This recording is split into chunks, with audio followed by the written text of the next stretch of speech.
So let's look at how World War One ends and how we finally get some peace at last. So first of all, just a little bit about Kaiser Wilhelm II or Kaiser William II. First of all, he was the oldest grandson of Queen Victoria of Great Britain. So he was related to many of the royals of Europe and was actually fighting against many of them in World War One. He actually had a very traumatic birth. He was born breech, and as a result of that birth, his left arm was shorter than his right arm, and he was unable to use his arm for most of his life. He was considered disabled. And so a lot of people feel that that impacted his emotional stability. As a child and a young man, he was fascinated by technology and by industry and by the military. And so when he came to power, he kind of ignored Otto von Bismarck when Bismarck tried to warn him of the growing militarists in the army. So at the end of World War One and the defeat of the Central Powers, Germany had launched one final military offensive and they got all the way to the Marne River before they were really halted. They were stopped about 37 miles short of Paris, and this became known as the Second Battle of the Marne. So there were a couple of other instances during this time, but eventually by November 11th of 1918, an armistice was signed at 11 a.m. So Kaiser Wilhelm II or Kaiser William II was forced to capitulate to the public. He is going to have to abdicate his throne, and then he will have to leave the country. When he found out in the summer that the German people were rebelling and were rioting, and he found out that there was mutiny in the military, he was so surprised that this was happening. He couldn't believe that the German people were turning on him. When he learned of all of this discord going on in the country, he actually was in Belgium at the um, imperial military base, and that's when he realizes that he's probably going to be forced to abdicate from the throne. So he will actually end up living in the Netherlands, which was neutral for the rest of his life. And really, essentially, the last 2 years of the war, in 1916 to 1918, Germany was really a military dictatorship that had been run by generals Erich Ludendorff and Paul von Hindenburg. So Kaiser Wilhelm didn't really have a whole lot to say as Germany was being run as a total war nation at that point. So, what were some of the effects of the war? As we've already mentioned, at least 8 to 10 million people were killed, mostly soldiers. Another 20 to 22 million had been wounded. And then another 17 million civilians died from disease and starvation. In addition to that, during the fall of 1918 and into 1919, there was a pandemic flu that actually hit Europe. A lot of times people refer to this as the Spanish flu, although it did not start in Spain. There was actually a soldier that had come from the United States and had transmitted that flu to many people. But Spain, being a neutral nation during the war, was the first to really report that they had a lot of people dying due to this pandemic flu, even though many people were contracting the flu in Great Britain and France and Germany, but they didn't want morale to suffer as a result of this flu before the war had ended. One issue we have not really had a chance to discuss was the Armenian question.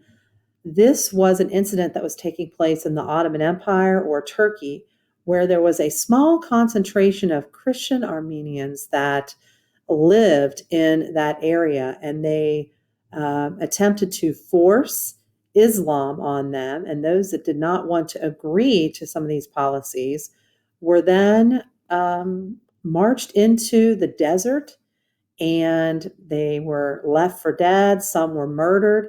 And this is the first genocide that takes place during the 20th century. Over 1 million people died from this incident. And the Turks lied and they said that it wasn't happening. We will revisit this genocide when we get to World War II. There were also 4 empires that would fall: the German Empire, the Austro-Hungarian Empire, the Russian Empire, and the Ottoman Empire. So each of those 4 areas are going to lose drastic amounts of land. So as you look at this map, that central part of Europe there, starting at the top, Finland, Estonia, Latvia, Lithuania, East Prussia is going to be separated from Germany. You'll have the reemergence of Poland there on the map. And then you'll have the new nation of Czechoslovakia, which was carved out of mostly German and Austrian lands. Austria and Hungary will be separated. And then a new nation of Yugoslavia will be formed, which was located on the Balkan Peninsula, and it put a lot of your Slavic people living in that area all under one country. And then you'll also notice that Bulgaria lost a good portion of land as well. Here's another map that makes some of those changes in borders just a little bit more clear for you there. So if you notice at the top there, you've got Germany with drastic changes in their borders, and East Prussia, which was still a part of Germany, being separated from the larger portion of the German nation. And then you also have this free city of Danzig, which is located there outside of East Prussia. You'll also notice that there are a number of demilitarized zones and occupation zones for the Allies to try to help settle things down in Europe. So, as we already mentioned in the guided notes packet, there were peace provisions that were developed right outside of Paris at the Treaty of Versailles. So just kind of going over our big leaders again, you'll often hear them referred to as the Big Four or the Big Three, because some people say that Vittorio Orlando from Italy actually played a lesser role in this peace conference. So you have Georges Clemenceau from France, David Lloyd George from Great Britain, and then Woodrow Wilson from the United States. Here's a picture of our Big Four, Woodrow Wilson being the tall gentleman on the right. Details of the conference. We had well over 25 countries represented, although most of the decisions were being made by the Big Four. And Germany and Russia were not invited. Germany, since they were being blamed for the war, was definitely not considered. And Russia, since they left the war, the Allies felt that they had deserted them, were not included, especially since they were still in the midst of fighting their Russian Revolution and then Civil War and being dominated by the communist powers. So there were actually 5 different treaties. The Treaty of Versailles was the most important. So you will notice here, they are going to limit the German army from well over 1 million all the way down to just 100,000 soldiers. All of their German mandates are going to be given to the Allies, mostly patrolled by the British and the French. And then the Germans are forced to pay very, very steep war reparations, which will lead to a horrible depression in Germany. They also will be forced to sign what is famously known as the Wargate Clause, which essentially says that the Germans and the Austro-Hungarians were indeed responsible for starting World War I. And then they also decided that Germany and Austria would be forbidden to ever unite again. This famously became known as the Anschluss. And this is, if you will notice when we get to World War II, that Adolf Hitler will violate every single one of these orders from the Treaty of Versailles.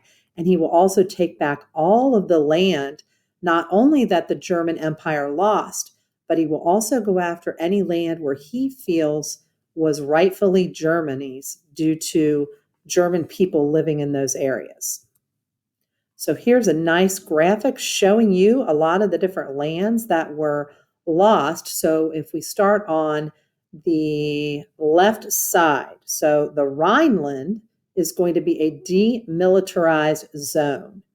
And then that small area that says the Saar or the Saarland, very rich in natural resources, full of coal fields and different factories. That is going to be given to France for the next 15 years so that they can kind of take payments in kind instead of in monetary notes. And then the area of Alsace-Lorraine is going to be given back to France. That is an area that has gone back and forth between France and Germany, dating all the way back to the 30 Years' War. So many people in that area speak French, speak German, and also speak native Alsatian. Germany, again, forbidden to unite with Austria, known as the Anschluss. They set up a new government and proclaimed Germany a republic. And they set that government up in the city of Weimar, which is in the central part of Germany. So they're essentially changing the location of the capital from Berlin to Weimar. They are going to give the rich farmland of Posen to Poland. Silesia will also be taken away from the German Empire. You'll notice a massive chunk of Germany there, of Czechoslovakia, will be formed into a new country. And then that area between Germany and East Prussia there with West Prussia, that is kind of known as the Polish Corridor. And you'll notice that Danzig, which is a free city run by the League of Nations, is also located in that area. So they purposely separated Germany from East Prussia, since Prussia somewhat dominated most of German politics for the last 50 to 60 years. And then they take the northern part of Schleswig and they give that back to Denmark. That was an area that had been taken away years ago during the Danish Wars, which was one of the wars of German unification. So what does all this mean? Here is a summary of the loss of territory for Germany, and it is a lot. Alsace-Lorraine is given to France. The Saarland, Danzig, and Memel are all given the chance to vote to see if they wanted to stay a part of Germany, but most were encouraged to stay independent. The Rhineland is demilitarized, so no military troops permitted in that area. Poland, it will become completely independent, and Schleswig is given to Denmark, and Holstein is given to Czechoslovakia. The Treaty of Germain, which is going to focus just on Austria. Austria is going to lose a tiny bit of land to Italy, some land to Czechoslovakia, and some land to Yugoslavia. Excuse me. They will also be forced to pay war reparations, and their army will be limited to 30,000 people. The Treaty of Trianon, which will focus on Hungary. Hungary will lose land to Austria, Czechoslovakia, Yugoslavia, and Romania. They also will be forced to pay reparations and will have a limited size army of 35,000.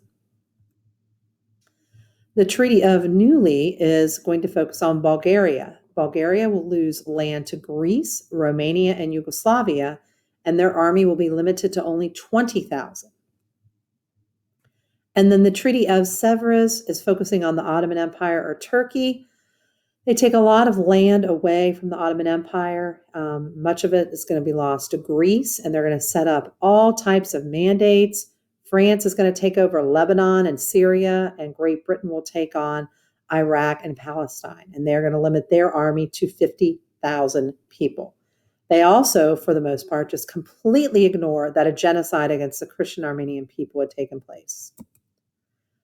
These are the brand new countries that are formed. Finland, Latvia, Estonia, and Lithuania are all formed out of land that previously had been controlled by the Russian Empire. So that is a punishment to Russia for leaving the Allies in 1917. Czechoslovakian land is formed out of Germany and Austria-Hungary, and Yugoslavia is the new Slavic nation that is formed on the Balkan Peninsula out of lands from Austria-Hungary and a bit of the Ottoman Empire. So this gives you just a nice graphic there of the different Slavic nations that are going to comprise the Yugoslavian nation that will be started immediately after World War I and pretty much remain in existence all the way up into the 1980s until we start to see some trouble there with nationalist movements, which we'll cover most likely in May.